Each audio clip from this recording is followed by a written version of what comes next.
현재 전 세계에서 가장 많이 하는 성형수술 중에 하나인 지방흡입은 언제부터 시작되었는지 한번 생각해 보신 적이 있으신가요? 의학의 역사는 단 한 번의 발견으로 완성되지가 않았고 끊임없이 수정되고 보완되면서 발달하는 것이 좀 굉장히 놀랍고도 사실은 어떤 면에서 좀 불편한 진실일 수도 있다고 저는 생각을 해요. 그래서 과거의 부족한 부분과 현재의 상황을 이렇게 좀 이어서 앞으로의 방향과 목표를 새롭게 해보기 위해서 오늘 지방흡입의 역사에 대해서는 꼭 한번 알려드리고 싶었습니다. 의학 역사에서 가장 먼저 지방흡입을 시행했다고 기록되어 있는 사람은 1920년에 프랑스 의사인 찰스 두자르라는 발레리나의 종아리와 무릎을 예쁘게 하기 위해서 큐렛이라는 수술 도구를 이용해서 피하 지방을 좀 제거하려고 했던 거가 기록에 있어요. 근데 큐렛으로 피하 지방 제거한 다음에 잘못된 거죠. 과다출혈과 혈관 손상이라는 합병증으로 인해서 그 발레리나는 수술한 다리를 절단하게 됐어요. 그로부터 40년이 지난 1964년에 똑같은 큐렛으로 지방을 긁어내고 진공관을 사용해서 지방을 몸 밖으로 이렇게 꺼내는 방식을 시행하게 됐어요. 이때부터 이 밖으로 꺼냈다고 그래서 지방흡입, 라이포석션이라는 개념이 생기게 되었습니다. 1974년에 이탈리아의 알프레드 피셔라는 사람과 그 아들인 조지오 피셔라는 사람, 이 두 명이서 끝이 무디고 안쪽에 관이 좀 비어있는 캐뉼라라는 것을 이용을 해서 지방을 몸 바깥으로 끄집어내게 됐고, 큐렛을 사용하지 않고 캐뉼라를 사용한 지방흡입의 시작을 이 두 부자가 시작하게 되었습니다. 이때까지도 출혈을 조절할 수 없어서 굉장히 소량의 지방을 흡입하는 정도에 좀 머물렀어요. 대신에 큐렛이라는 것을 사용하지 않은 최초의 시도였다는 거에서 의학적 역사적 의미가 있습니다. 당연히 지혈이 안 되니까 피가 통통 나게 되죠. 그래서 수혈을 하면서 전신 마취를 하게 되는 복잡하고 위험한 수술이 지금 2단계까지는 계속 지속되었습니다. 이후에 이 피가 나는 것을 지혈을 하게 되고 피가 적게 나게 하는 출혈과 지혈과 관련되어서 3명의 중요한 의사들이 발전을 이루게 되었는데요. 프랑스 산부인과 의사인 일루아즈는 출혈을 줄이고 흡입을 용이하게 하기 위해서 저장성의 용액을 사용하는 웹 라이포석션이라는 걸 제안을 했어요. 그리고 헥터라는 의사가 출혈을 줄이기 위해서 에피네프린이라는 약물을 사용하기 시작했습니다. 그리고 제프리 클라인이라는 미국의 피부과 의사가 생리식염수에다가 피가 안 나게 하는 에피네프린 성분을 섞고 통증을 조절하는 리도카인을 조합해서 만든 투메센트라는 용액을 사용해서 이 라이포석션을 1984년에 소개를 했어요. 그래서 이 순간부터 지방흡입이라는 수술이 출혈이 없어서 국소 마취로 진행하게 되는 굉장히 놀랍고도 획기적인 수술을 시행하게 됐습니다.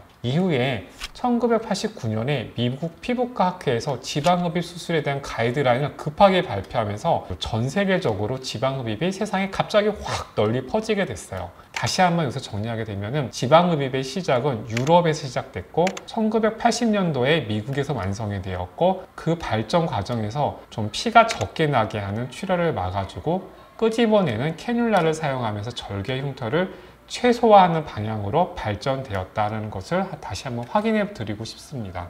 1992년에는 초음파 지방흡입이 개발되었는데 피부 화상의 빈도가 너무 커져가지고 바로 퇴출됐어요. 근데 이 초음파가 굉장히 좋은 방식이기 때문에 3세대 초음파인 장비가 베이저2가 이제 완전하게 소개되면서 지금까지 사용 중입니다. 지금까지는 캐뉼라를 수술자의 힘을 사용하는 핸드메이드 방식이었는데 2000년도에 파워 어시스트 라이포석션이라는 좀 기계식으로 지방흡입하는 게 소개하게 되었습니다. 모터나 공기압의 힘을 이용해서 캐뉼라의 진동을 움직이게 돼요. 그리고 지방 조직을 떨어뜨리게 되고, 그 다음에 수술자가 짧은 시간 안에 많은 양의 지방 흡입을 좀 가능하게 했죠.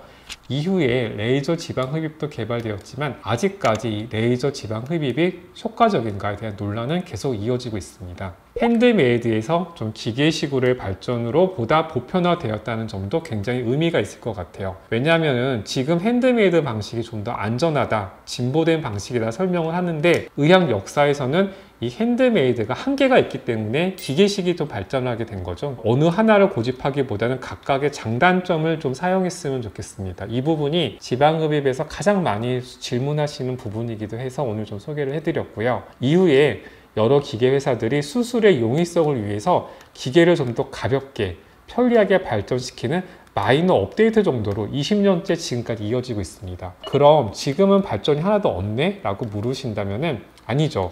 오히려 50년 넘게 안전을 위해서 지방흡입이 발전되어 왔고, 지금도 지방흡입을 결정하면서 수술하면서 가장 중요한 것은 무엇보다도 저는 안전이라는 대답을 해드리고 싶었습니다.